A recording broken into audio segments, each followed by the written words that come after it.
Magandang araw po sa inyong lahat mga kaprobinsya. So update po tayo sa ating area kung saan ito ay preparation sa ating pagtatanim ng ating maisan. So makikita nyo po mga kaprobinsya yung ating area, hindi po siya patag. Talagang pinagsumikapan natin na kung babalikan natin yung ating area, sobrang gubat. Kung anong klase po ng gubat na yan, yan. Yung gubat na yan. So, ayan po. Lakad po tayo mga kaprobinsya. Ayan po yung ating area. Medyo malawak-lawak na po yung ating na clear. Simula po nung tayo ay dumating dito, malaki na rin po yung pagbabago ng ating yung itsura ng ating property. May mga tanim po ako dyan na kuyabano, lukban suhay yan. Tapos langka, kamansi. Meron akong minarkot na mga kalamansi at yung ranghita, dalandan kung sa Tagalog. Ayun po. Naghanap tayo ng tanim, maitatanim na mga prutas dito. Tulad ng yung wala dito, lansones, avocado at rambutan. So yan po yung ating sunod na project. Ayan po mga kaprobinsya, meron po tayong tanim na golden shower. So hindi lang po mga prutas yung ating tatanim dito, yung mga gilid po tulad po niyan, may mga tanda na yan. Yan po ay may mga tanim na namumulaklak. Yung mga gilid po na yan. Kasi para pagdating ng araw, yung ating area magandang tingnan, para siyang pasyalan. Tulad po nito mga kaprobinsya, ayan. So bundok po yan. So yung shape ng bundok, ginawan ko, pinatag ko para may upuan. So dito po yung magandang view. Ayan. Para may upuan mga kaprobinsya. Ayan, golden shower din po yan. Yung golden shower po, siya po ay puno na isang lipa po yung bulaklak na parang shower. Ayan po yung kanyang itsura. So medyo matarik. Ngayon pinatag ko. At pag wala pong ulap, yung mayon po, ayan, nakikita po sa bandang dyan. Ayan po yung ating area. Kabundukan po talaga. Ito po yung buhay dito sa probinsya. May parang alapa-apa yung hamog. Tapos dito naman po sa side na to, kita po yung dagat. Nandun, yung dagat. Nga lang ngayon, medyo may ulap. Hindi po natin makita. Pero may time na walang maganda yung panahon. Kitang-kita po natin yan. Blue na blue po yung dagat. Ayan po yung harap natin na bundok. Oh. Ito naman po pag nagtagal, so yung damo, mababalik po yung damo niyan, pero mayroon na po siyang shape, yung upuan na siya. Ayan, yung forma. So ayan po yung ating area. So mamaya pupunta natin yung ating mga alagang manok, pato. At yung ating baboy ay nanganak na rin. Salamat sa Diyos kasi binayaan tayo ng siyam na biik na malulusog. Hindi po tulad noon, kaya naabenta ko yung isang inahin ko kasi hindi siya nanganak ng normal. Kaya ganun lang, laban lang sa buhay. Basta lumaban tayo ng pata sa buhay. Wala tayong nasasagasaan. Tuloy ang buhay. Ayan po mga kaprobinsya. Ang kagandahan po, may kawayan dito. Ayan. Kaya dyan sa ilalim, ayan, napaka-presko mga kaprobinsya. At plano kong maglagay ng bahay dito, kubo. Ayan pa po yung ating iki-clearing mga kaprobinsya. Yung portion na yan. Para yung shape na ganyan, no. Yung pababa maganda. Tapos dito, yung shape, ayan, medyo dumilim kasi yung kawayan. Ayan, ito pang portion na yan. Ayan, ganyan, yung kiniklearing ko. Meron na tayong naumpisan doon sa boundary. Papunta dito tayo, mga kaprobinsya. Ayan. Ito na po yung ating area. Ayun, yung Guinea, yung Bingala, yung kulay white na yun. Kahit saan po nangingitlog eh. Ayun, kahit saan po nangingitlog. Kaya challenge sa atin yung paghanap. Ayan naman po yung ating mga alaga kung saan silang naghanap ng itlog para kainin naman. Kaya ganun talaga. Ayun yung mga alaga nating aso. Tuwang-tuwa sila kasi noon medyo magubat dito. Ngayon, kahit sila siguro parang na-amaze yung parang nag-transform yung ating area na dati gubat, ngayon medyo ano na, ayun, malinis na talaga kasi ito sama pa natin yan hanggang baba po ng ilog. So ako lang po yung ano, inuunti-unti ko, ako lang po yung nagtatabas dito. Ayan, may mga tanim tayong, ayan Kuya Bano. Ayan po mga kaprobinsya, Kuya Bano yan. Ayun pa, langka. Kasi ito po ay Palawan cherry blossoms. Ayan po yung mga kahoy na noon pinagpuputol ko. Ayan. Oh. Kita nyo po yung ebidensya talaga. Nakakahuyan talaga po ito nung ako'y dumating dito. Kaya, ayan yung isang malaki na yan. Hindi ko na naputol. Pero yung pinakabalat niya tinanggal ko. Sakaling mamatay siya, ayan. Kasi yung ating mga nyog, ayan. Nakasagaba lang siya dyan sa paglaki. Sa pamumunga ng ating nyog. Ayan, may mga kalamansi tayo ditong tanim. Ayan. Tapos ayun. Medyo maliliit pa. Simula kasi sa buto yan. Marami yan. Simula sa buto. Pero walang imposible. Kapag tayo ay nagtanim, tuloy-tuloy lalaki yan. Lalo na pag umulan. Nag-aantay tayo ng ulan mga kaprobinsya. Ayan. Yan po ay mga kalamansi. Ayan, Palawan cherry blossoms mga kaprobinsya. At mayroong fire tree din tayong tanim dito. Napakaganda. Yung Palawan cherry blossoms, isa rin uri ng kahoy yan na kapag taglagas ng ng dahon, lahat bulaklak kulay pink. Napakaganda mga kaprobinsya. Ito naman, ganun din. Siya po ay fire tree. Bigay po sa akin ng aking kapatid yan. Na sabi ko maghanap ng fire tree na buto. Ayan, naiuwi ko, nabuhay. Ayun pa. Meron pa doon. Yan naman po, kulay orange. Lumalaki po yan. Puno po yan eh. Pag nagtaglagas ng dahon, kapalit, lahat bulaklak, kulay orange. Napakaganda. Yung golden shower din, ganun din. Yung golden shower, kahit hindi pala siya naglalagas. Pero napakaganda po kasi halos isang di pa yung kanyang kulay dilaw naman. Ito po yun, golden shower. Ayan. Ayan po yung ating area. Pababa. Yung ating mga kubo.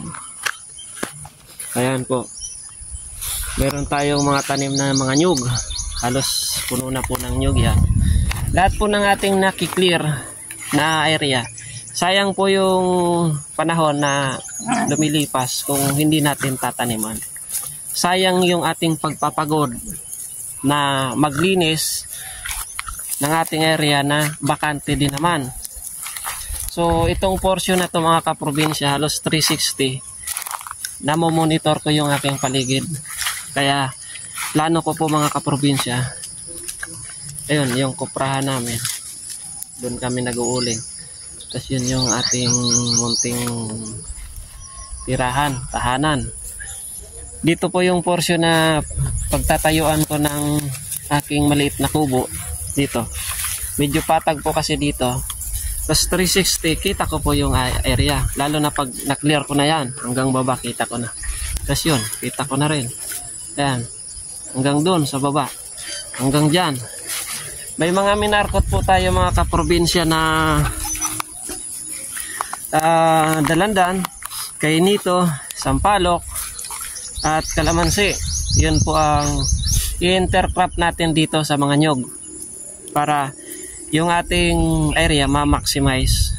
Meron tayong tanim na langka.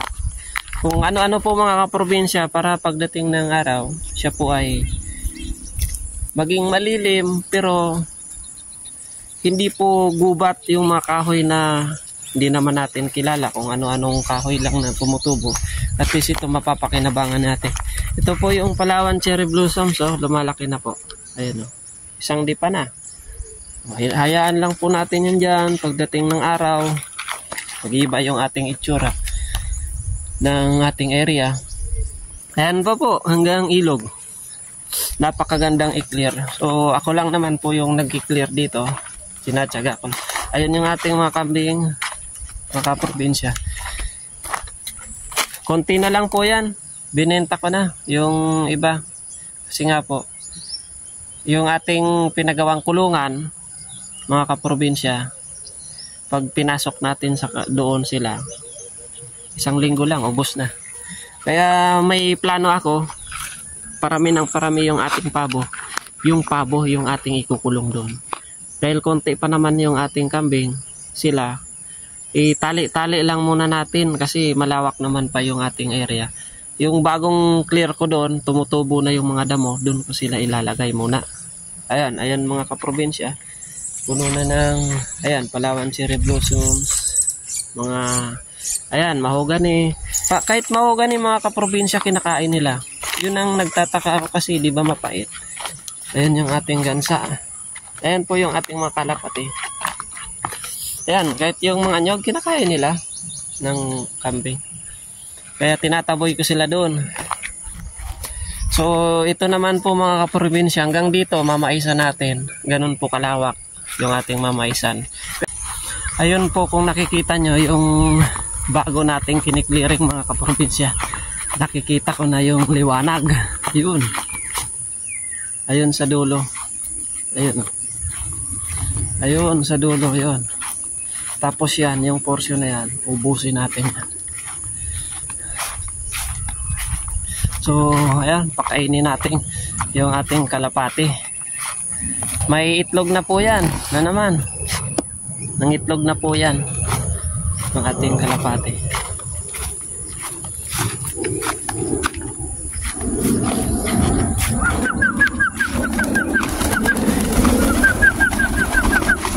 Ayan na po yung ating mga kalapati. Ito naman yung gilid ng bundok. Ginawa ko. Nilaparan ko yung daanan para kasi dumadaan yung kalabaw dito kapag kami ay nagkopra. Malapit na naman po tayo magkopra mga kaprobinsya. Tinatapos lang doon sa kabilang area natin. Ayan, mga Palawan cherry blossoms po yan mga kaprobinsya. O may nahalo dyan, Cassia Grande, isa rin pong uri ng kahoy na napakaganda din. Siya po ay namumulaklak. Ayan, yung portion na yan po mga kaprobinsya. Pag umulan, tataniman na natin ng kalabasa yan. Kaya makikita nyo, abangan nyo mga kaprobinsya, punong-puno ng kalabasa yan. Ayun yung mga naunang kalabasa. Gumagapang na sila. Ayan po yung mga ating suha, yung tanim. Ayan. Yan po ay galing kay Nanalulit, yung iba. Tas yung iba, galing po kay Kamoni.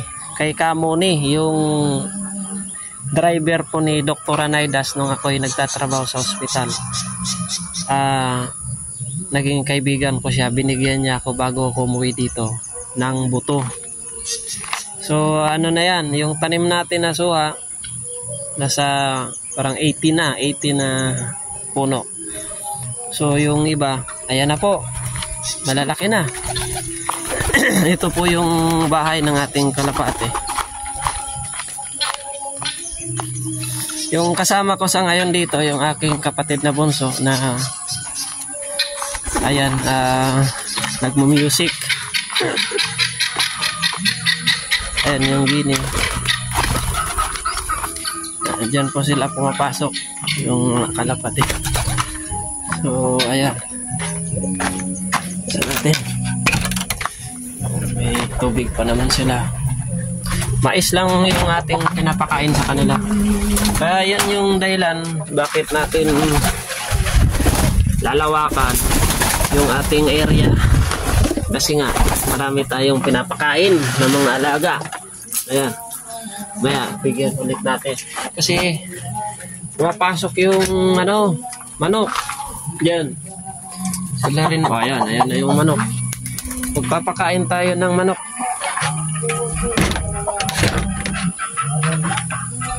Ayan, baka may itlog na naman dito. Meron ba? Ayan, may itlog na naman. Manok. At ito.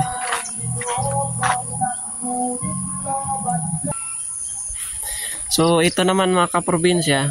Ayan, malapit lang sa ating kubo ng ating kalapati. Ayan. Ito na po yung suha. Suha, oh, lalaki na. Ganda. Ayan. Oh.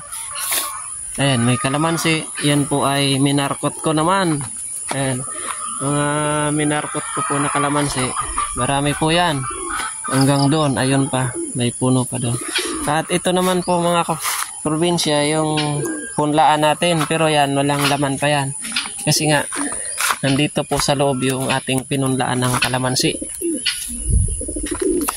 Kinulong ko po mga kaprobinsya kasi nga, yung ating mga alaga, ubusin yung ating tanim na pechay. Ayan. Ayan po mga kaprobinsya, may tumutubo na. Wow! Meron na pong tumutubo na sili. Sili yan o yung talong. Ayan. Ito po yung ating punlaan. So ayan, may papaya. Ayan. Ito na po yung ating mga pechay, mga kaprobinsya. Medyo maliit lang siya, pang konsumo lang namin. Pero sapat na rin po yan kasi madali lang naman patubuin yan. Tapos pag na-harvest, taniman ulit natin. Ayan. Dito. Ayan. Parang nag-garden lang tayo dito sa malapit sa bahay. Ayan. Kasi ano, 3 bed lang. Kasi ito naman, kalamansi. Ayan po yung ating area sa baba.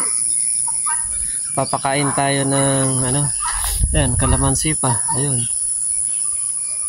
Ayan, papaya.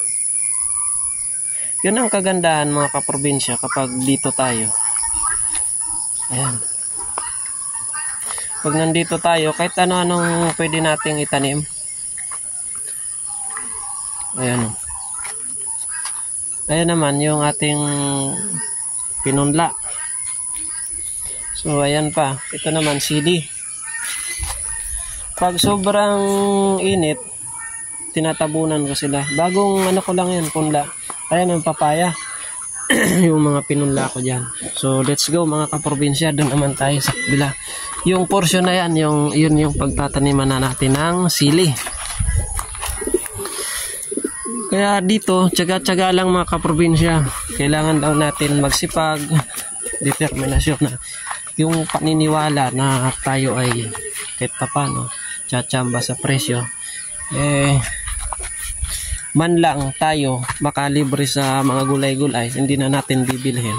Malaking bagay po yun mga kaprobinsya. So ayan, ito po yung malapit lang sa bahay. Ayan. May mga kalabasa na tayo. Kailangan lang umulan. Ayan po yung ating suha. Ayan. Yung banda dito, 10 puno yan. Suha. Pag lumaki yan, sobra. Hindi na natin kayang kainin yan sa probinsya. Kasi ito yung ating munting takanan. Ayan. So dito, magpapakain tayo ng ating mga alaga mga kaprobinsya. Ayan, may aso pa tayong nakatali dyan. Papakain tayo ng ating mga alagang manok, na sisiyo, pabo. Ayan, papakita ko sa inyo kung gaano karami yung ating mga alaga.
Ayan, may papaya pa tayo.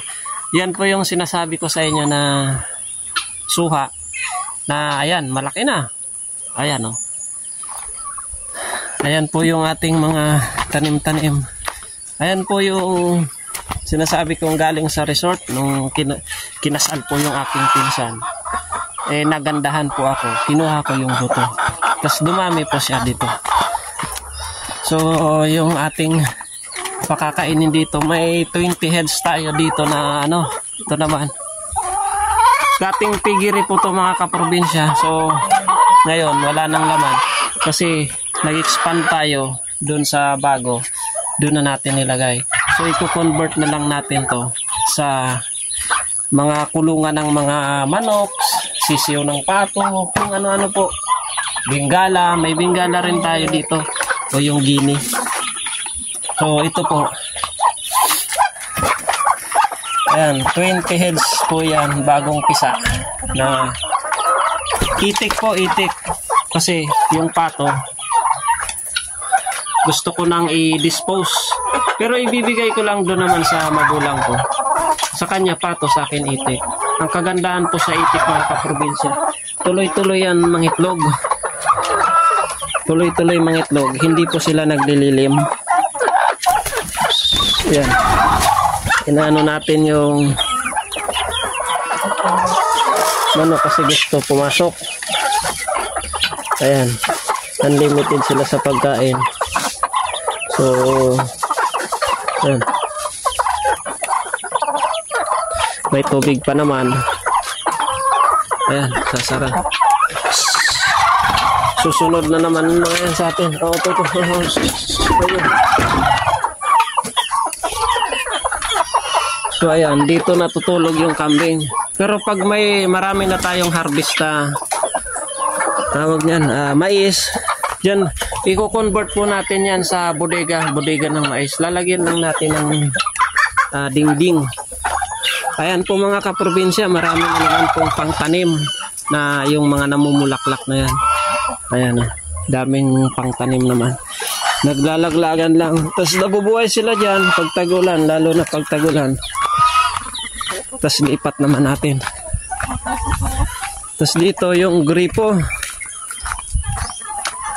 Ito po yung araw-araw na trabaho natin. Yan yung pump natin. Kasi mahirap nga naman maghakot ng tubig. Lalo na doon sa taas. Eh, mamumroblema ka talaga. Kung yun lang trabaho mo maghapon. Kaya nagpursige ako magkaroon ng water pump. Para hindi tayo mahirapan. Lalo na sa pagdidilig mga kaprobinsya. At ito naman po yung ating fish pan. Ayan. Marami pa pong ano yan. Ito naman yung ating mga tanim-tanim. Marami tayo doon. Na patola, tas sigarilyas. Ano bang tawag nito? Puro pagulong sa amin eh. Yung ganito. Ayan o. Na tutuyo lang. panghuli ko ng isda tsaka mga binwit. Ito naman may naglililim na pabo. Ayan, pabo. Bali 3 silang naglililim. Kaya dito mga kaprobinsya, magsipag lang tayo. Ayan, feed sa tilapia. Magsipag lang po tayo, hindi tayo magugutom dito sa probinsya. Ayan.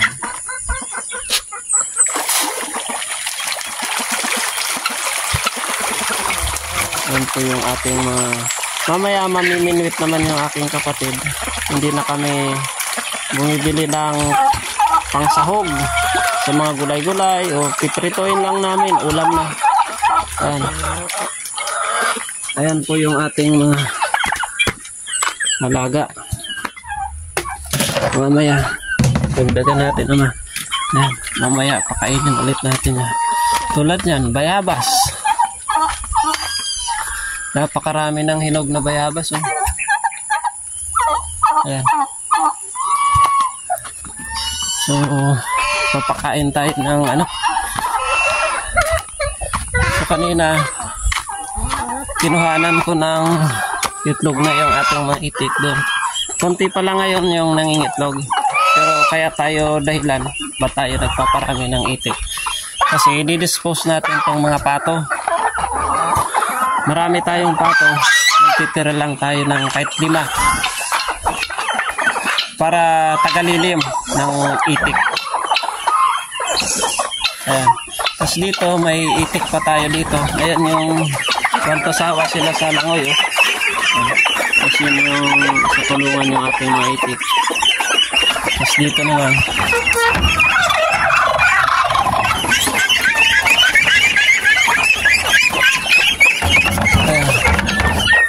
bali 41 heads na po yung ating itik ngayon na sisiw. Ito yung mga nauna, medyo malalaki na. Ito 13 plus 8 21 plus 20 41. Tapos may mga paitlugan pa tayo dyan mga kaprobinsya. Kahit saan po, basta sa lahat po ng kubo tayo ay naglalagay ng paitlugan. Tapos dito paitlugan ng mga pato naman. Diyan lang po sa mga gilid-gilid. Ito yung ating itik. So i-check po natin. Merong nangingitlog na naman. Baka, ayan.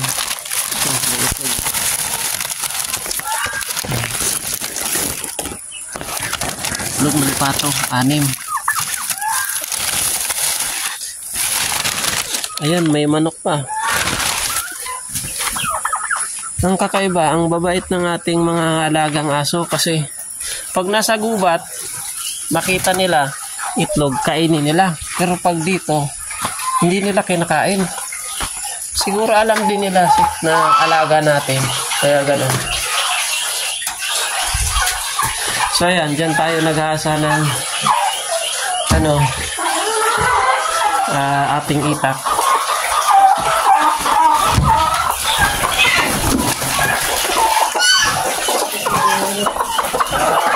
Ayan yung ating biik. So, papakainin muna natin yung ating mga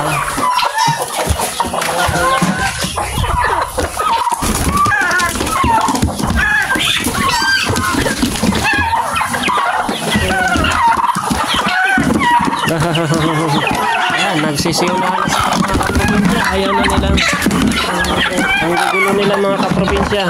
Ayan. Ayan. Alala.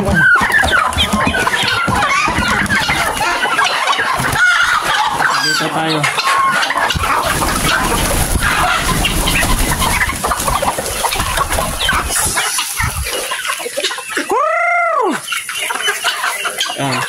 Yan yung dahilan mga kaprobinsya. Bakit tayo kailangan natin ng napakaraming mais. Malawakang mais kasi nga po dahil napakarami ng ating mga alaga na kailangan ng pagkain. Ayan, tingnan nyo yung pato mga kaprobinsya. Napakarami ng pato. Alisin na natin yan mga kaprobinsya. doon na natin ibibigay sa ating magulang para sila nang magpaitog. Huwag lang nila paliliman kasi dadami ng dadami yan. So, ang gagawin nila. Ayan.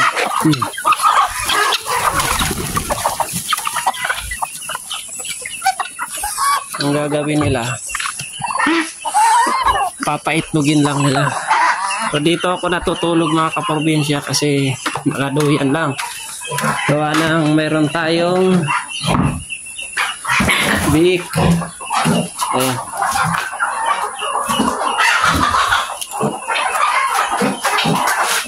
Ayan po yung ating mga lagang biik. Ang lulusog.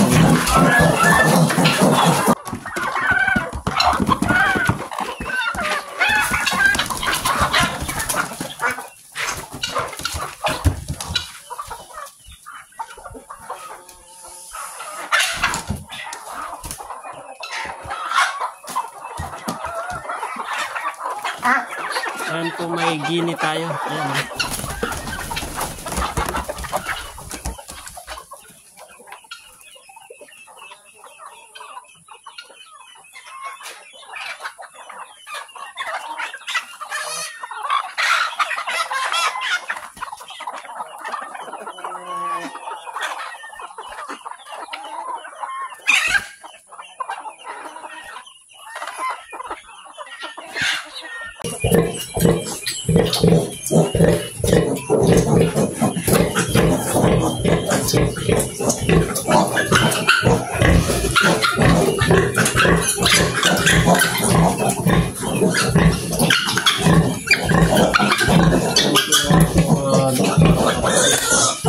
Ang liliksi na po nila.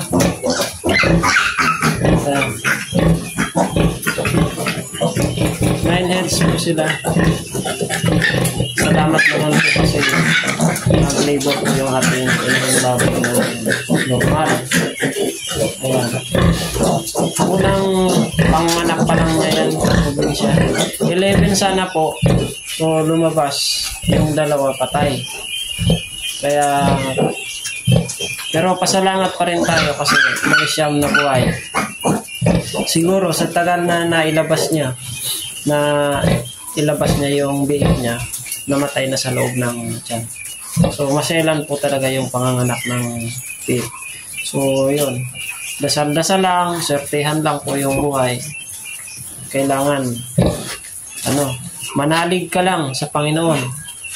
May panahon na hindi maganda yung ating pag-aalaga.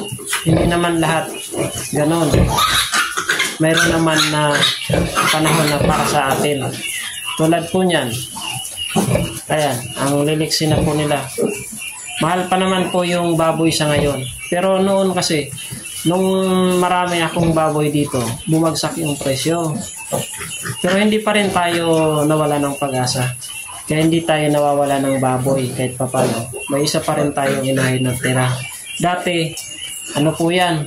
4. Tapos, naging 3. Tapos, 2 yung natira. Hindi rin nag-labor ng normal. Ayan. Pero babawi tayo, pipili tayo ng isa pang gagawing inahin dyan kasi may mga bakante naman po doon. Tapos dito, paglalagyan natin. So, tuloy lang ang buhay mga kaprobinsya. Huwag tayong susuko. Tuloy lang yung ating mga plano sa buhay na ikagagaan o makakatulong sa ating pang-araw-araw. So, yan. Farm. So, maraming salamat. Peace, bye.